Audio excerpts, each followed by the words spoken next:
Countdown for blastoff. X minus 5, minus 4, minus 3, minus 2, X minus 1. Fire!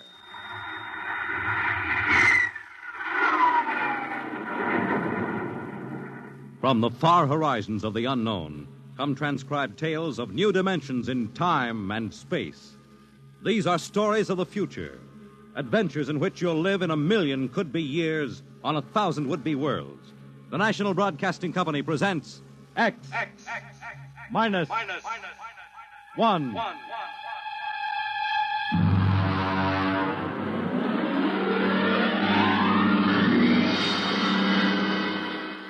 Tonight, Universe.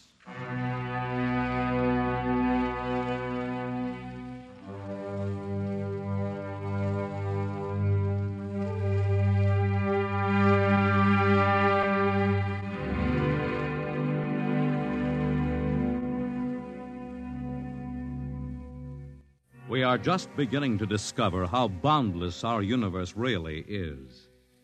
And yet, as man reaches out to the stars, out toward infinity, ironically enough, he may be building himself a new kind of prison. What would it be like to live all your life in a world no larger, say, than a single gigantic rocket ship bound on an endless mercy?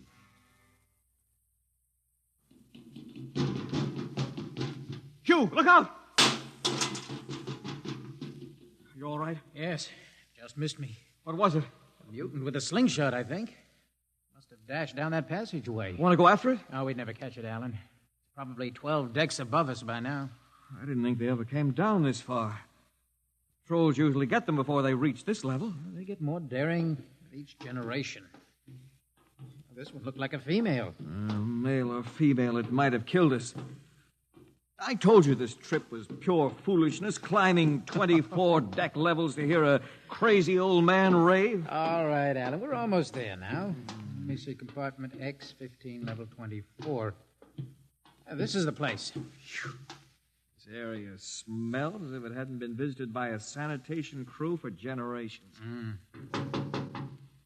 This part of the ship is almost deserted. Yes? Is this the compartment of John the Witness? Who are you? My name is Hugh Hoyland, cadet from Scientist Barracks. This is my friend Alan Mahoney. What do you want of John the Witness? Well, only to talk. Are you a believer in Jordan? Naturally. I have heard that there are those among the younger scientists who doubt the word of Jordan. To doubt is death. We're not heretics. Ah, enter.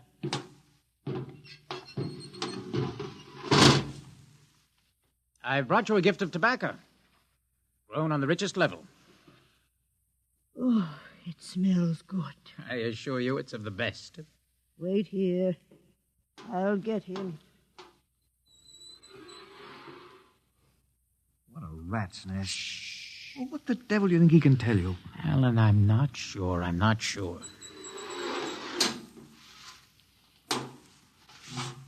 Well? Are you John the Witness? I am. Good evening to you. I'm Hugh Hoyland. This is my friend, Alan Mahoney.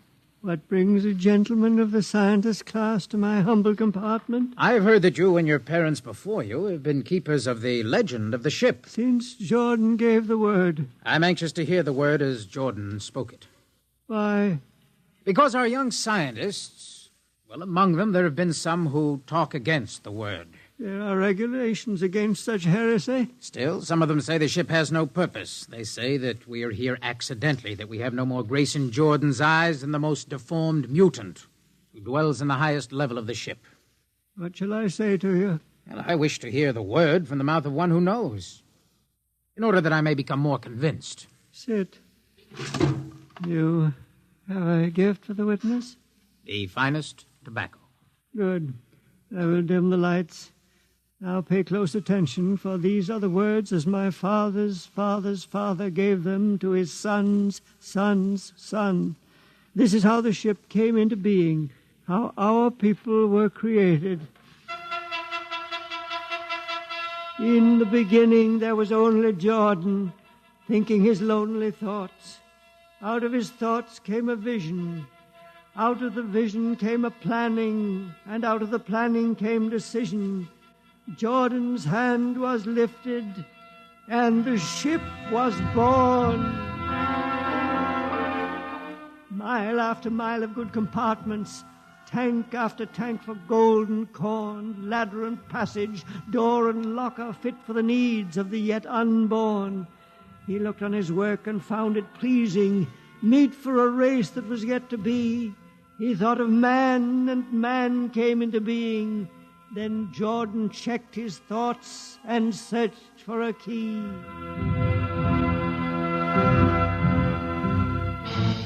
Man untamed would shame his maker. Man unruled would spoil the plan. So Jordan made the regulations, and order came to the works of man. A crew he created to work at their stations, scientists to guide the plan. Over them all he created captain, made him judge of the race of man. Thus it was in the golden age. These are the true words? As my father's father taught them. But what of the strange beast-like people on the upper levels of the ship? Surely Jordan did not create them. Jordan is perfect. All below him lack perfection. You have heard of the legend of Huff? I have heard that he mutinied against Jordan. Darkness swallowed the ways of virtue. Sin prevailed upon the ship. And before wisdom prevailed and the bodies of Huff and his followers were fed into the converter, some of the rebels escaped and lived to father the mutants. They are tainted with the sins of their fathers. Witness, one more question. Speak.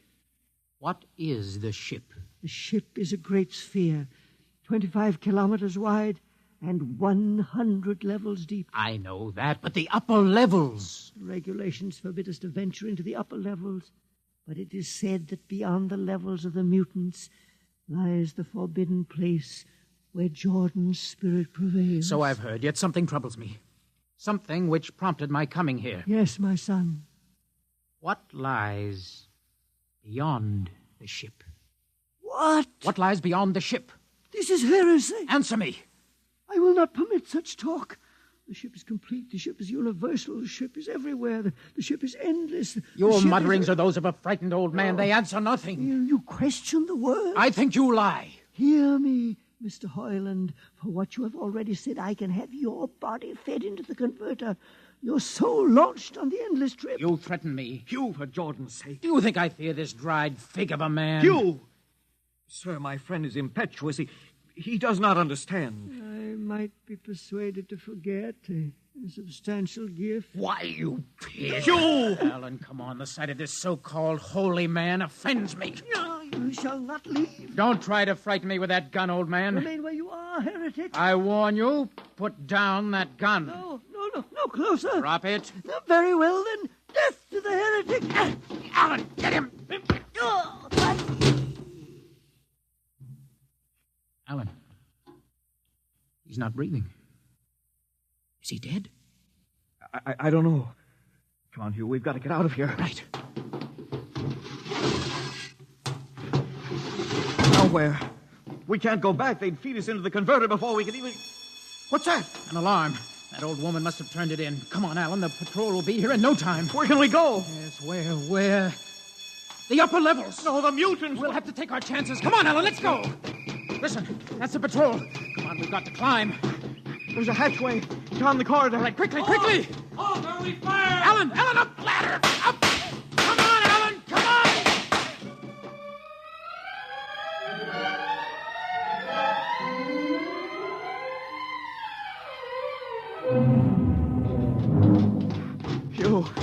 Hugh, wait. How far are we from the outside wall? Judging by the slope of the deck, about 2 miles. Alan, let's try this passageway here. If you hadn't asked him that stupid question. Now, there's no use going over that. But why did you do it? I've been thinking about it for a long time. When he began to give me those stupid, tight answers, well, I just saw red, I guess. Who are you to question the ways of Jordan? When you asked me to go with you to visit the witness, I I thought you wanted spiritual help. I never dreamed. I'm sorry, Alan. I'm sorry. I couldn't foresee this. Wait a minute. What? I saw something move. Where? Near that bulkhead. I don't see anything. Maybe my eyes are going bad. Still, listen! You behind us! Alan, look out!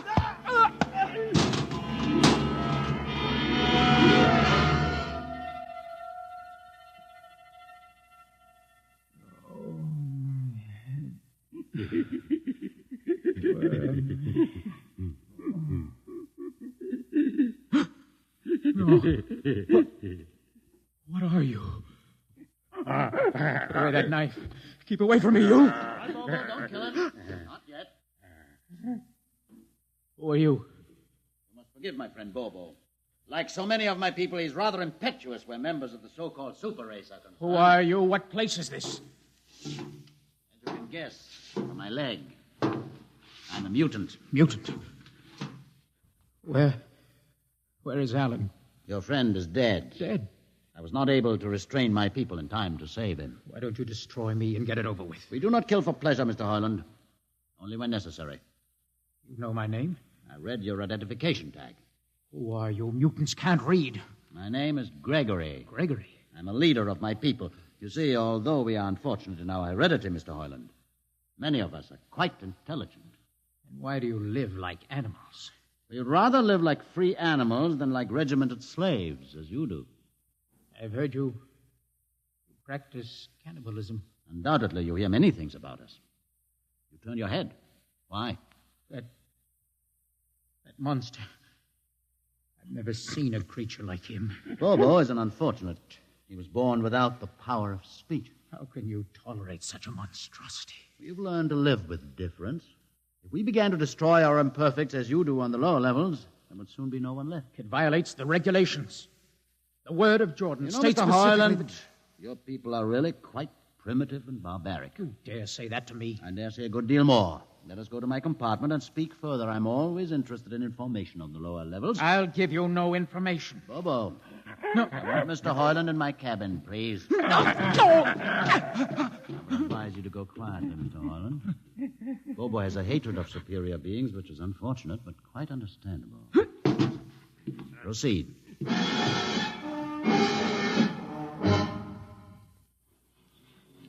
Enter, Mr. Hoyland.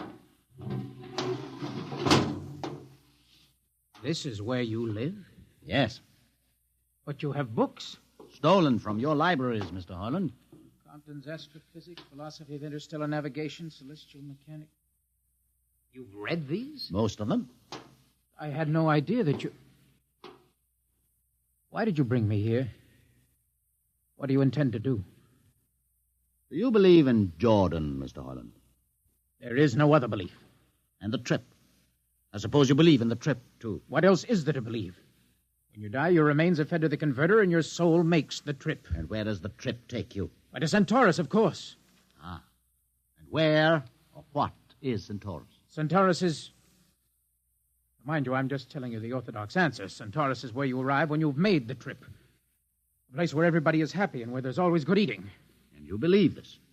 Well, the peasants believe it literally, but many of the younger scientists, like myself, know it is figurative and symbolic. Why do you ask? Did it ever occur to you, Mr. Hoyland, that the trip is exactly what your peasants believe it is? What? And that the ship and all the crew were actually going somewhere, moving? The ship can't go anywhere. It already is everywhere. Imagine a place bigger than the ship, much Bigger?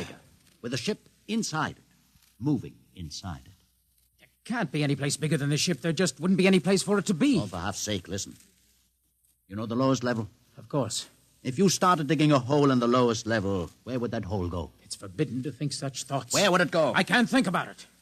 Bobo, we're going to take Mr. Hoyland to the place. No. Where are we going? To the top level. But that's certain death. Nonsense. I've been there 1,000 times. How long? No, I won't. I won't. You can't make me. I think we can. No, please. Now, shall we proceed peacefully, or shall I have Bobo persuade you?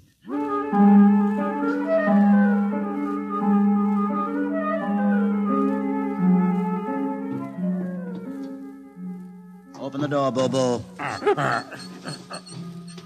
Inside.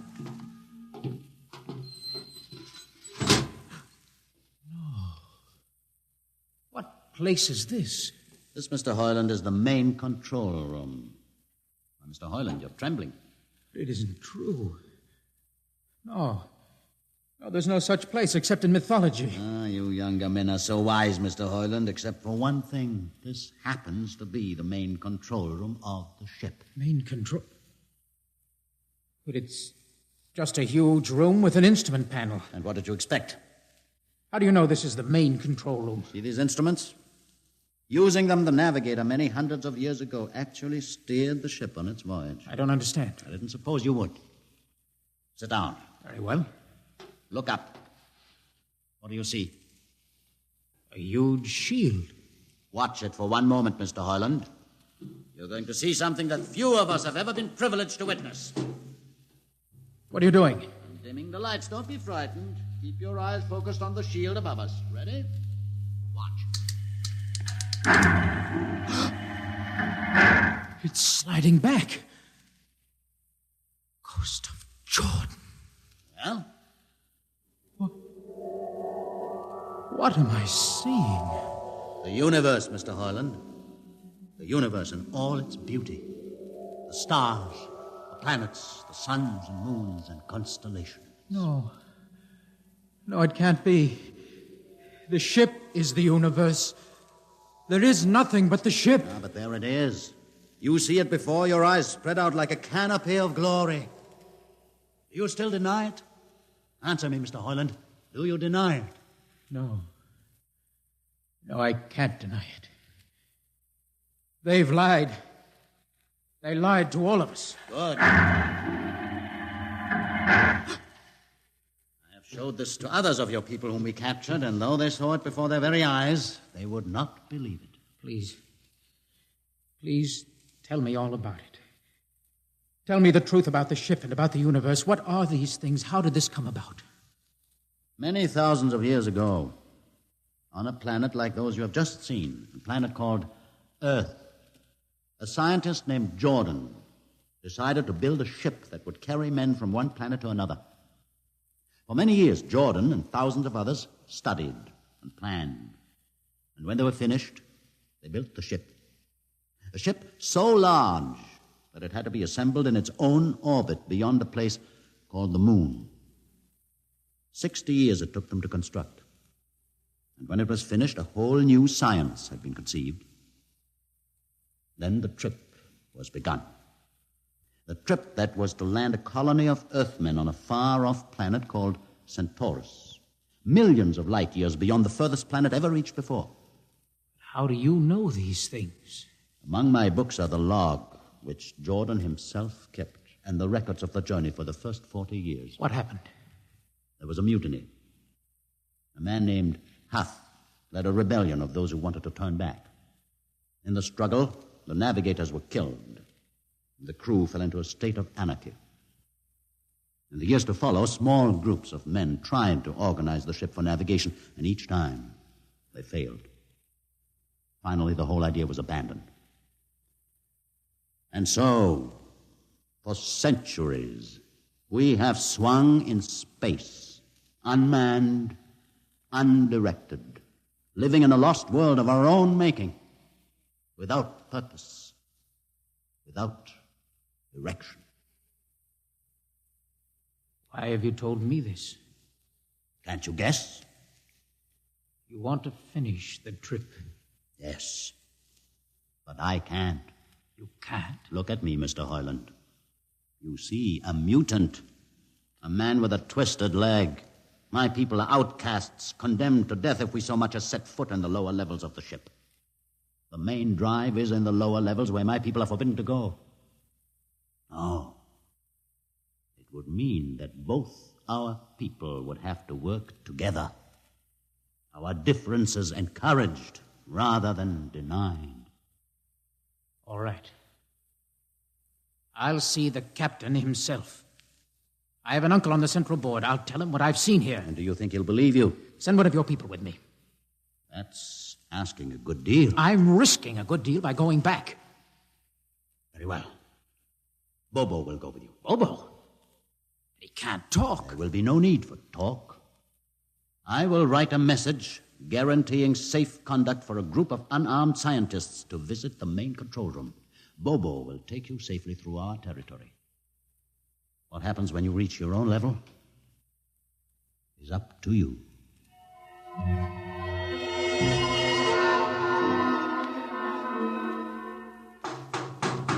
One moment. Yes, what? You? Quick, Uncle, let us in. Hey, but this mutant... He's harmless. Please, Uncle, please. Now, what is this? You're wanted for... I know all about that. Uncle, listen. I must see the captain. The captain? Are you mad? Uncle, you're a council member. You can get me to see him. He'll kill you. You're wanted for heresy. I don't care. I must speak with the captain. Now, Uncle, you're close to him. You can arrange it. I don't understand. Listen to me. The ship is moving. I can prove it. Do you understand? There is a purpose in the ship. I don't understand what you're babbling about. Now, never mind. Just talk to the captain. Tell him I have information of tremendous importance. Tell him I've arranged a truce with the mutants. Truce? Here. Show him this paper. Signed by their leader. Do it, Uncle, for my sake. I don't know what... Uncle, please, if I'm to die, let this be my last request to you.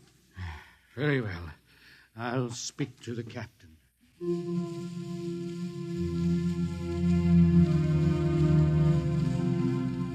And you say, Mr. Hoyland, that you saw this with your own eyes? I swear it, Captain.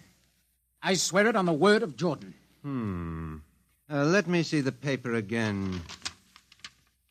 Commander Erst, what do you think? I don't know, sir. It might be a trick. I guarantee you safe conduct. If these things are as Mr. Hoyland reports them, it would pay to risk a few lives. The man is a convicted heretic. Still, we must not discount his word. He has a safe conduct, and the mutant risked its life coming with him. I think we might investigate. Captain, you mean you will do it? I will have an expedition outfitted. Dismissed, Mr. Hoyland. Thank you, sir.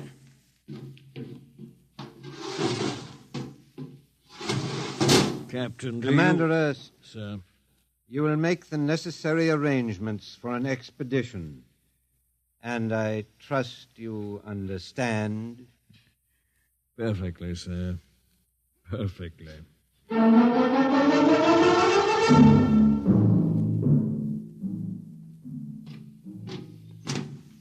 Lieutenant. Mr. Hoyland? You better halt your men here. This is the spot. Patrol! Halt! Well, I see no welcoming party of mutants. There'll be none. Their leader will meet you inside the main control room. You don't say. Just where is this main control room? Beyond that door. I see. All right, men. Ready up. Lieutenant, why do you ready arms? In case of ambush. Ambush? Now, wait a minute, Lieutenant. What are those men doing with that ray gun? Just aiming it at the door. Are you mad? No, Mr. Hoyland, but most certainly you are to think that we could be lured up here to be slaughtered with a fantastic story about some mythical control room. Guns ready, sir. Lieutenant, I warn you, these people have acted in good faith. You can't break that faith. Oh, mutant! Come out! For Jordan's sake, Hold it. Lieutenant. A little too quiet for comfort. Mutant! Open the door! Please, Jordan, don't let anything happen. Don't let... All right, it's opening. Ready, men? Someone's coming out. Steady. Gregory, stay back! You fools! You've killed him! Here come the rest of them. Fire! Fire!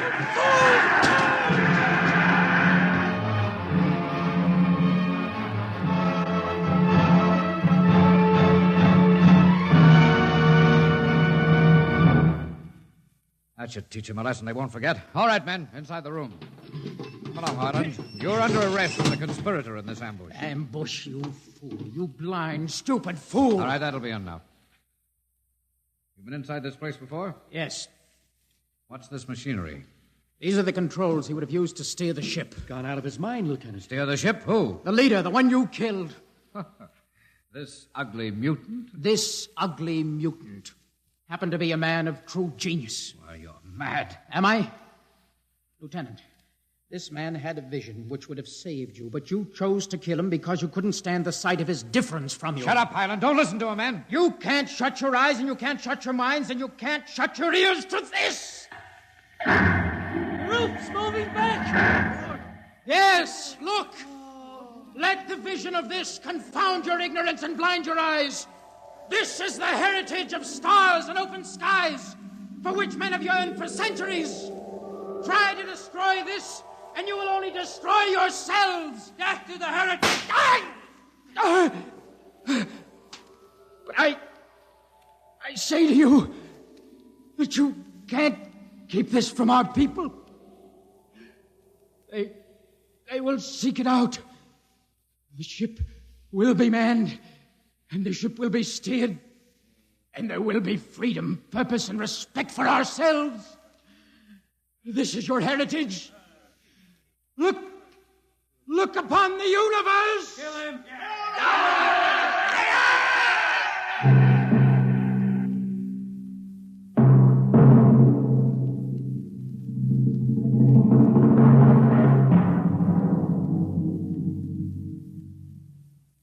X-1 has just brought you Universe, a story written by Robert Heinlein and adapted for radio by George Lefferts. Heard in the cast were Donald Buca as Hugh, Peter Capell as Gregory, Bill Griffiths as Alan, Abby Lewis as the woman, Edgar Staley as the witness, Jason Johnson as the uncle, John Seymour as the captain, and Ian Martin as the lieutenant. Your announcer is Fred Collins. X-1 is directed by Fred Way and is a transcribed NBC Radio Network production.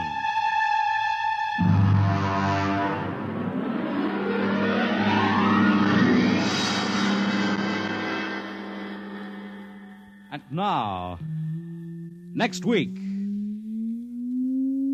we have a strange story to tell. A sweet, blood-curdling little story that is really only 2 sentences long. The last man on Earth sat alone in a room, and then there was a knock on the door. What knocked on that door? You'll find out next week on X minus 1.